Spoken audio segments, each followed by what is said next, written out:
Hey gang, Zippo. Had a question from one of my subscribers on how to install the decks on these old tractors. So I'm going to show you guys here real quick the way that I do it. You got your deck sitting beside you, you got your belt on. It's not on, it's just laying in proper placement. I have my pins out. There's one laying there, one laying there with my clevis pins with them. And this piece of chain is what's used to lift it, and I'll show you guys that on the other side after I get the deck on. Those are the only connection points. 1, 2, 3. That's it. Okay, 40 seconds into a quick little explanation. Now I always get a jack. I jack the front end up as high as I can get it. The reason I do that makes it a lot easier to slide the deck in underneath these things. So do that. Make sure we're in the picture good here. Shouldn't be too bad. I'll kind of be in the way, but I'll get out of the way for the important parts, okay?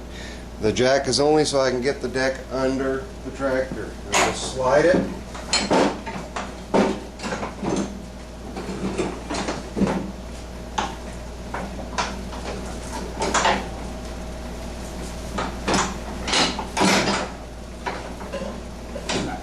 Push the deck back against the back tires. Get it just fairly well centered, is really all you got to worry about. Set the tractor back down. Get the jack out of the way. Now let me get over here in the front. You guys can see what I do there. All I do, pull the deck into alignment. There are two possible mounting points. Up front here, and in the back. The back set is what you use for the mower deck. Alright? It's rolling around on one of the spindles on me, so. Alright. First thing I do, I get it lifted up a little bit and I set the deck on my foot. The reason I do that is so I can get my hand under there when I go to lift and get this front leg of the deck. There's a hole in it lined up with the back holes. Okay? So I get her lifted up into place.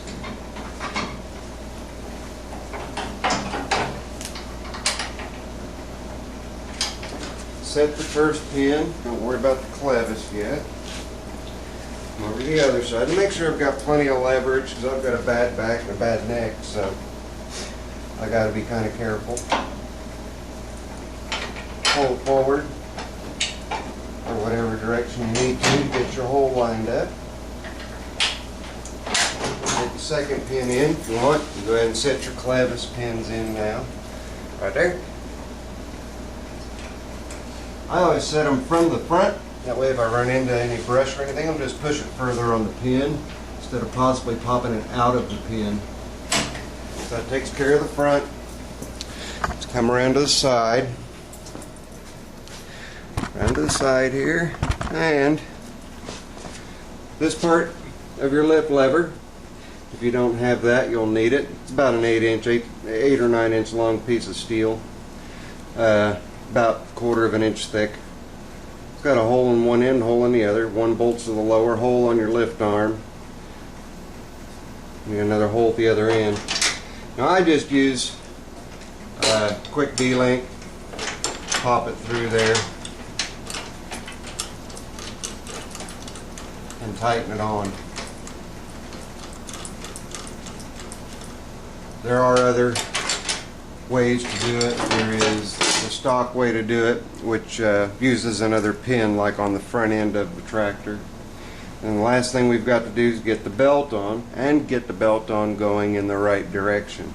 That's what a lot of people have problems with. They'll throw the belt on, get out and mow. All they're doing is laying their grass down. Yep, it's got to be on. You got a 50-50 shot of getting it right.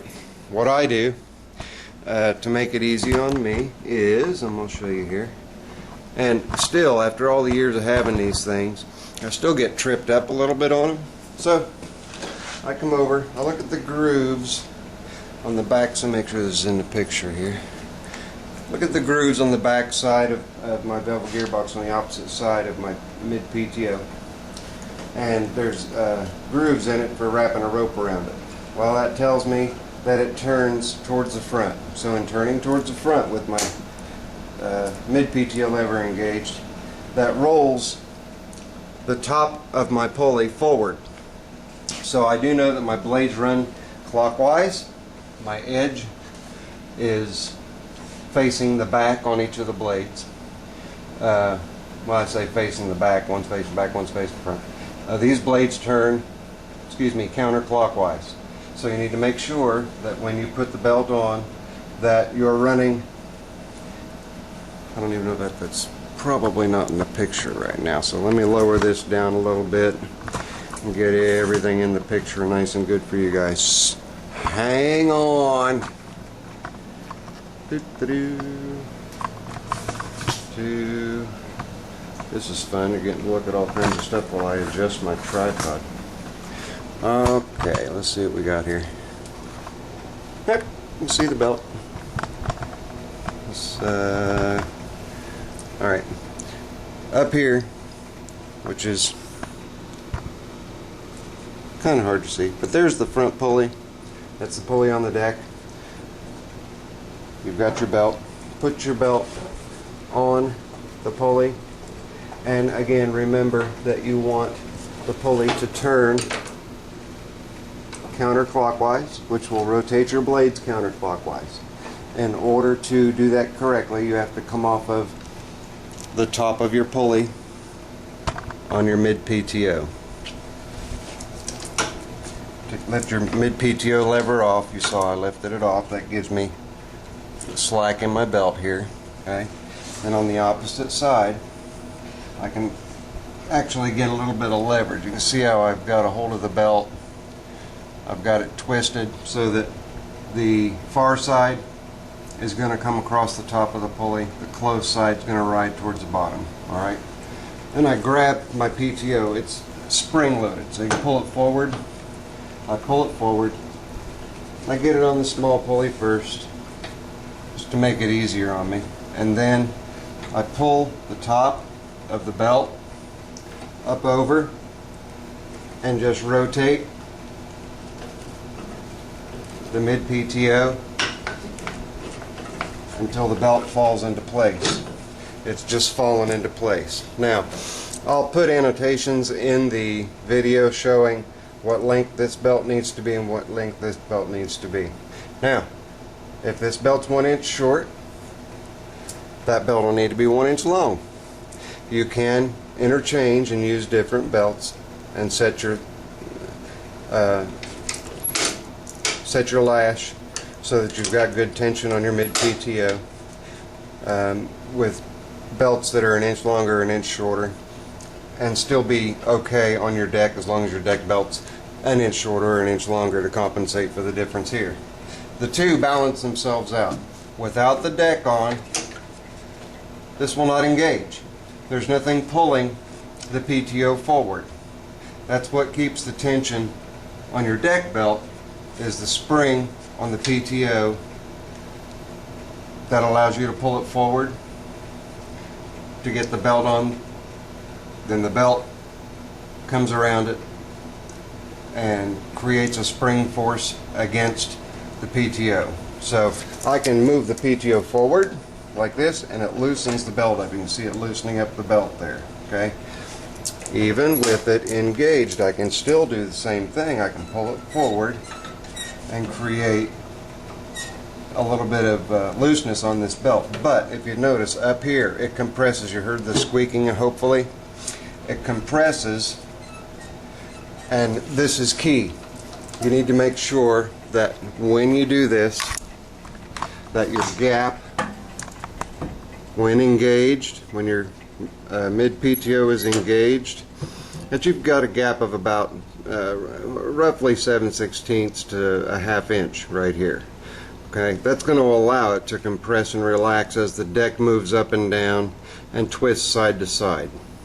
The deck itself is mounted just to the front axle. The front axle pivots so the deck follows the contour that the front wheels are following, which gives a simplicity deck the anti-scalp features that they're relatively famous for. What gives the nice stripes is the rollers on the backs of the deck. Those rollers run clean across, all the way across the entire width of the deck. That's what actually gives you your stripes in your yard. It's not the blades of the deck at all. It just lays the grass down after you've mowed over it.